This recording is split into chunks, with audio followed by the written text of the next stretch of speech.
बिस्मिल्लाहिर्रहमानिर्रहीम। अस्सलाम वालेकुम। हमारे चैनल में खुश आमदीद। उफ खुदाया, इस वक्त न जाने कौन आ गया। दस्तक की आवाज़ पर मोहम्मद दीन ने बड़बड़ाते हुए दरवाजे की जाने बेजारी से देखा। वो अभी अभी ऑफिस से आया था। कल उसकी मंगनी थी और उसे छुट्टी करना थी, लिहाजा अजाफी काम करते करते उसे देर हो गई थी। उसके पास सिर्फ उसकी माँ थी। उसका बाप बचपन में ही इंतकाल कर गया था और उनकी आबाही ज़मीनें थीं। उन्हीं से अच्छी खासी गुजर बसर हो जाती थी, मगर मोहम्मद दीन फारिग नहीं रहना चाहता था। इसीलिए उसने तालीम मुकम्मल करने के बाद मुलाजिमत कर ली थी। तानिया उसकी खालाजाद थी और उसी की ईमा पर कल उसके साथ उसकी मंगनी थी। उसने रिस्ट वॉच पर निगाह डाली तो 11 बज रहे थे। उसने दरवाजा खोला। कौन आ गया है? जवाब न मिलने पर उसने बाहर झांका। किसी की मौजूदगी के आसार न पाकर इसने दरवाजा बंद कर दिया। अभी वो मुड़ा ही था कि एक बार फिर दस्तक हुई। कौन है? सीधी तरह बोलो, क्या बात है? तंग क्यों कर रहे हो? उसकी आवाज में एक चिल्लाहट नुमाया थी। धीरे धीरे दरवाजे पर एक ख्योला नमूदार हो रहा था। रात की गहरी तारीकी में उसकी सुर्ख अंगारा आंखें दहक रही थीं। उसे शदीद कोफ्त हो रही थी। जो भी कोई है बोले तो सही। कौन हो तुम? मोहम्मद दीन ने एक बार फिर बेजारी से पूछा था। बहुत जल्दी है ना तुम्हें सोने की?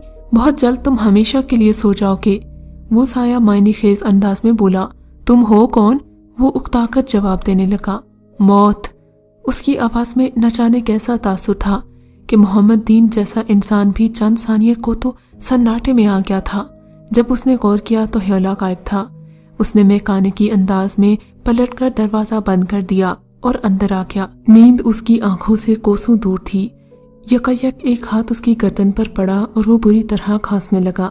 क्या हुआ बेटा? मां जो नींद की गोलियां लेकर सोई थी बेदार होकर आ गई। बुरी तरह खांसने की वजह से वो कोई जवाब नहीं दे पाया था। वो गर्दन पर हाथ रखे एक जानिब ढेर हो गया। उस साये ने सच कहा था। वो हमेशा के लिए सो चुका था। फुरकान बीना के जलवों में खोया हुआ था। साथ ही साथ उसके लब भी हरकत कर रहे थे। वो अपने घर में अकेला था। बाकी लोग किसी शादी पर गए हुए थे। वो अभी पढ़ रहा था। उसके वालिद अब्दुर्रहमान इमाम मस्जिद थे। फिर अचानक दरवाजे पर दस्तक हुई। उसने दरवाजा खोलकर झांका तो कोई स्याह लिबादे में मलबूस दरवाजे की जानिब पुश्त किए खड़ा था। उसके शानों पर बेतरतीब बाल बिखरे हुए थे। कौन हो तुम? उसने उलझकर पूछा। मौत। वो साया यकायक फुरकान की सिमत पलटा था। उसकी आंखों में एक सर्द कैफियत थी। फुरकान के पूरे वजूद में खौफ की एक लहर दौड़ गई थी। वो शख्स धीरे धीरे चलता हुआ अंधेरे का हिस्सा बन गया। फुरकान पलटा और कमरे में चला गया। उसके जहन में मौत मौत की बाज़गश्त हो रही थी। इस लफ्ज़ में या उस शख्स के लहजे में न जाने ऐसा क्या था कि उसके जहन से चिपक कर रह गया था। यहाँ तक कि वो बेचैनी से टहलने लगा। बेचैनी उसके वजूद में खून की मानिद गर्दिश कर रही थी। यकायक एक खटका सा हुआ। इसने चौंक कर देखा तो उसकी आंखें खौफ से फैलती चली गईं। उसका चेहरा पीला पड़ गया। वो बेदम सा होकर सोफे पर गिर गया। चंद सानिये के बाद उसकी रूह परवास कर चुकी थी। वो 3 फरवरी की एक सर्द रात थी। अवाइल दिनों का चांद धीरे धीरे सवाल पजीर होता जा रहा था। काशिफ गहरी नींद सो रहा था जब जोर जोर से दरवाजा धड़धड़ाया था। वो हड़बड़ाकर उठ बैठा। उसने एक नज़र अपने पहलू में महवे ख्वाब अपनी बीवी सारा पर डाली। चप्पल पहनने लगा और सोचने लगा, इतनी रात गए कौन हो सकता है। वो बेडरूम से निकलकर दरवाजे तक पहुंच गया। दस्तक कई बार हो चुकी थी। उसने दरवाजा खोलने से कबल ही पूछा, कौन? जवाबन खामोशी छाई रही। अभी वो पलटा ही था कि दस्तक फिर से हुई। उसने पलटकर दरवाजा खोला। सामने एक निहायत खूबरू दोशीज़ा मौजूद थी। इतनी सर्दी में भी उसने मुख्तसर सा ब्लाउज पहन रखा था और उसकी साड़ी सफेद रंग की थी। ट्यूबलाइट की दूधिया रोशनी ऐन उस पर पड़ी थी। उसका हुस्न निगाहों को खैरा कर देने वाला था। कौन हो तुम? काशिफ ने उसके वजूद से नजरें चुराकर पूछा। मौत। क्या मौत? हाँ मौत, तुम्हारी मौत। उसका लहजा सुपाट था। काशिफ तो मुंजमिद होकर रह गया था। उसने तेजी से दरवाजा बंद किया और बेडरूम में चला गया। उसका दिल बेहद तेजी से धड़क रहा था। उसने फ्रिज खोलकर पानी पिया था। उसे बेहद घबराहट महसूस हो रही थी। बेचैनी से अपना सर दोनों हाथों में थाम लिया था। सुबह जब सारा की आंख खुली तो काशिफ इस दुनिया से उस दुनिया में पहुंच चुका था। सारा के लिए उसकी मौत बर्बादी का पैगाम लाई थी। उसने हसरत से चांद को देखा। اس کی نظروں میں مہک کا نازک سراپا چھم سے لہرایا۔ میری مہک بھی تو چاند جیسی ہی تھی، میں اسے دیکھ سکتا تھا مگر چھو نہیں سکتا تھا۔ وہ اس کی کزن تھی، اس نے کبھی سوچا ہی نہیں تھا کہ وہ اس کے دل میں آ بسے گی، مگر مہک بھی کسی اور کو پسند کرتی تھی۔ وہ سالوں سے اسے چاہتا آ رہا تھا۔ مہک کی منگنی کسی سے ہو چکی تھی، پھر بھی اپنے دل کو سمجھا نہیں پایا تھا، لاکھ کوشش کے باوجود اسے بھلا نہیں پایا تھا۔ اس نے مہک کو ٹوٹ کر چاہا تھا اور اب خود ٹوٹ کر رہ گیا تھا۔ ان دنوں وہ سب سے کٹا کٹا پھر رہا تھا۔ عائشہ اور شایان بھی اس سے پوچھ پوچھ کر تھک گئے تھے، مگر وہ انہیں کوئی تسلی بخش جواب نہ دے سکا، بلکہ اس کے پاس تو کوئی سوال کا جواب ہی نہیں تھا۔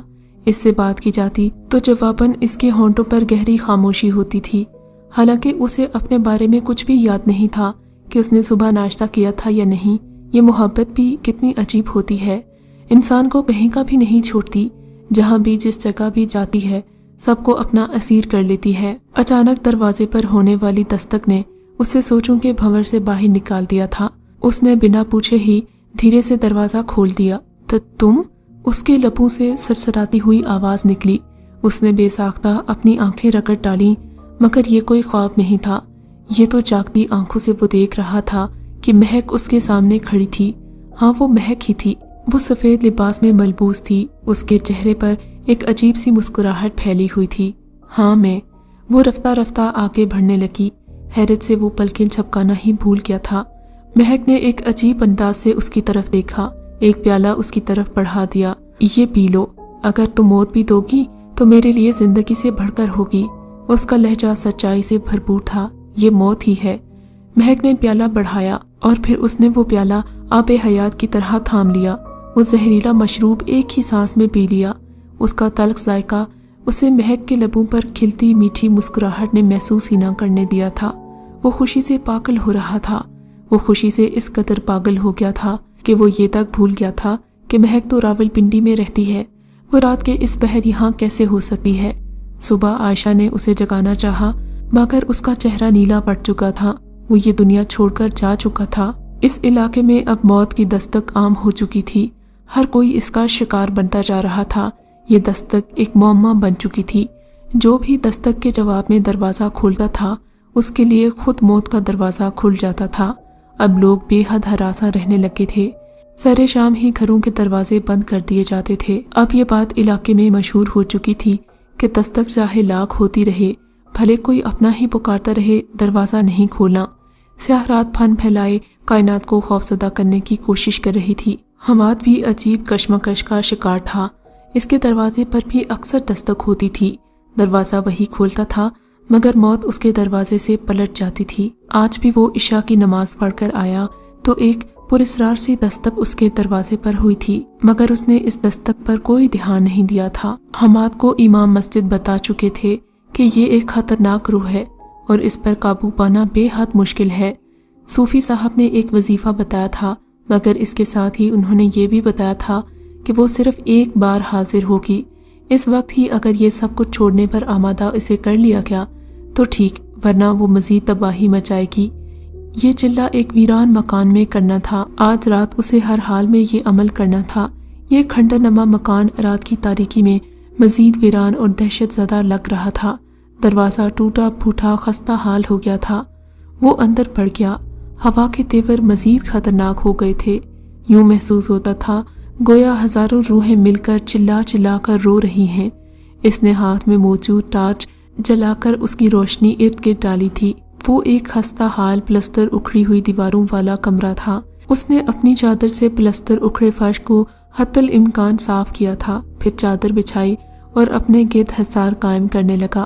لیکن کیا موت کے گرد بھی کوئی حصار قائم رہ سکتا ہے؟ کیا کوئی ایسا حصار ہے جو موت کو روک سکے؟ وہ بیٹھ گیا۔ باہر اب بارش بھی ہونے لگی تھی۔ بادل زمین پر اپنا غصہ نکال رہے تھے۔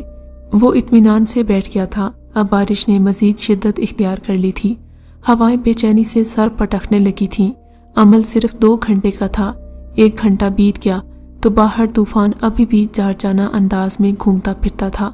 طوفان ہمیشہ اپنے ساتھ تباہی لاتا ہے اور بہت کچھ اپنے ساتھ ہی بہا کر لے جاتا ہے، مگر یہ طوفان صرف اسے ڈرانے کے لیے تھا۔ وہ بھی اطمینان سے اپنا کام جاری رکھے ہوئے تھا۔ 2 घंटे में कुछ वक्त ही बाकी था। वो खुश था कि उसका अमल सुकून से हो गया है, मगर उसे नहीं मालूम था कि मौत खामोशी से दबे पांव आती है। वो कभी अपनी आमद का ऐलान तो नहीं करती, बस यकलख्त ही अपने नोकीले पंजों में अपनी तमाम तर सफाकी से दबोच लेती है। 2 घंटे मुकम्मल हो गए थे। टूटी फूटी खिड़कियों में मजीद तोड़ फोड़ मचलने लगी थी। हवा और बारिश में छिड़ी जंग में यकलख्त ही शिद्दत आ गई। धीरे धीरे बंद कमरे की तारीकी में एक ह्योला नमूदार हुआ। हमाद ने आंखें फाड़कर उसे देखना चाहा, मगर उसे महज एक साया ही दिखाई दिया था। क्यों बुलाया है मुझे? वो बोली तो यूं लगा गोया कई बिल्लियां एक साथ गुर्राई हूं। तुम ये सब छोड़ दो। तुम कौन हो और ये सब क्यों कर रही हो? मैंने क्या बिगाड़ा था किसी का? तो फिर मेरे साथ ऐसा क्यों हुआ? मैं भी तो बेगुनाह थी। जिस तरह मुझे बर्बाद कर दिया, क्या मैं भी सबको बर्बाद कर दूंगी? मैं किसी को भी नहीं छोड़ूंगी। वो एक चट्टानी लहजे में बोली, क्या हुआ था तुम्हारे साथ? हमाद ने ऊंची आवाज में उससे सवाल किया। उसने अपने ऊपर बीतने वाला हादसा मुख्तसरन बयान कर दिया था। किस तरह मोहब्बत के नाम पर उसे लूटा गया था, कई रातें तशद्दुद का निशाना बनाया गया था। अपनी दास्तान कहकर वो फूट फूट कर रोती थी। उसका बचपन झोंपड़ियों में गुजरा था और उसकी जवानी बंगाल के जंगलात में गुजरी थी। उसकी शक्ल बेहद मकरू थी। आजकल उसे एक ऐसी लड़की की जरूरत थी जो अमावस की रात में पैदा हुई हो, उसकी आंखें गहरी नीली हों, और वो लड़की उसे उसवा की सूरत में मिल गई थी। वो उसवा को मारकर उसके खून से अपने किसी देवता के मुजस्समे को गुस्ल देना चाहता था। उसवा ने कोई मुज़ाहमत नहीं की थी। वो खुद भी ऐसी जिंदगी से तंग आ चुकी थी। चांद की 14वीं रात थी। दंगाल उसे खास रिहाइशगाह में ले आया था। उसने उसे तय खाने की सीढ़ियां उतरने का हुक्म दिया। वो बेखौफी से सीढ़ियां उतरने लगी थी, मगर सीढ़ियां उतरते ही एक नागवार बू उसके हवासों से टकराई थी।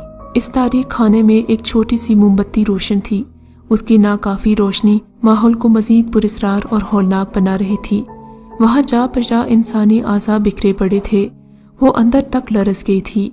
उसकी रीढ़ की हड्डी में फैल गई थी। वो अब मुजस्समा को गुस्ल देने की तैयारियों में था। गुस्ल कुछ यूं देना था कि खून का एक कतरा भी नीचे न गिर पाए। वो बेहद मोहतात था, मगर बाज़ औक़ात बहुत ज्यादा एहतियात भी बेएहतियाती का सबब बन जाती है। ऐसा ही कुछ दंगाल के साथ भी हुआ था। एक कतरा आग बनकर भड़क उठा और अपनी ही आग में दंगाल अपनी तमाम तर सफाकियत और घिनौने जहन के साथ जलकर राख हो गया। उसकी रूह एक बार फिर शम्स के कब्जे में चली गई थी। वो 10 साल तक उसकी गुलामी में रही। वो उसे हर जायज और नाजायज काम लेता रहा। उसने कई बेगुनाह लोगों का कत्ल किया, कई घर बर्बाद किए, कई लोगों को धोखा दिया। वो इस महसूर जिंदगी से तंग आ गई थी। उसे मर्दों से नफरत हो गई थी। इसी नफरत में आकर उसने शम्स को भी मार दिया था और अब वो मौत का रूप धार चुकी थी। उसने जितने कत्ल किए थे वो सब मर्दों के थे। हमाद ने उसकी सारी बात सुन ली थी। अब वो उसे प्यार से समझा रहा था, खुदा के लिए अब तुम इन लोगों को अपने इंतकाम की भेंट मत चढ़ाओ। कुछ देर के बाद उसने उसकी बात मान ली थी। हमाद बेटा, मैंने तुम्हारा रिश्ता तय कर दिया है, हिरा ने कहा था। क्या आप लोगों ने मेरा रिश्ता तय कर दिया, वो भी मुझसे पूछे बगैर? हमाद अपने माँ बाप को कैसे बताता कि उसने बदरू से अपनी जान के बदले में इन सब लोगों की जान बख्शवाई है। वो इस दुनिया में सिर्फ चंद घंटों का मेहमान है। उसने थके थके अंदाज में सोफे के साथ टेक लगा ली। पूरा दिन उसने घर वालों के साथ गुजारा था। अम्मी अबू से माफी मांगी थी। सब सोने के लिए उठे तो वो भी अपने कमरे की तरफ बढ़ गया। मैं इतनी तो बुरी नहीं हूँ हमाद, जितनी तुम्हें लगती हूँ। वो दोनों नदी के किनारे थे, एक दूसरे से सदियों के फासले पर, मगर मिलने की ख्वाहिश में शराबूर। मुझे माफ कर देना। बेबसी की इंतहाओं को छूती हुई इल्तिजा उसके सुपुर्द करके वो अंदर की जानिब बढ़ गया। उसके अंदर की वीरानियां कुछ और बढ़ गई थीं। रात का अंधेरा फैल चुका था। वो अपने कमरे में जाय नमाज पर बैठा अल्लाह के सामने हाथ फैलाए मुआफी मांग रहा था। जाय नमाज वो समेट ही रहा था कि दरवाजे पर दस्तक हुई। उसने टोपी उतारकर रैक पर रखी और बाहर को लपका। दरवाजे के पास पहुंचकर उसने एक आखिरी नजर अपने घर पर डाली। मौत के लिए दरवाजा खोल दिया। उसके लबों पर एक पुरसुकून मुस्कुराहट थी। मौत ने उसको अपनी आगोश में ले लिया था। वो अपने गांव वालों की जिंदगियां बचाने के लिए अपनी जिंदगी कुर्बान कर चुका था, और शायद इसी वजह से उसके होंठों पर इतना सुकून था जो जिंदगी भर कभी देखने को नहीं मिला था। اگر آپ کو یہ کہانی اچھی لگی ہے تو اس ویڈیو کو لائک کیجیے اور اس طرح کی مزید ویڈیوز دیکھنے کے لیے ہمارے چینل کو سبسکرائب کیجیے۔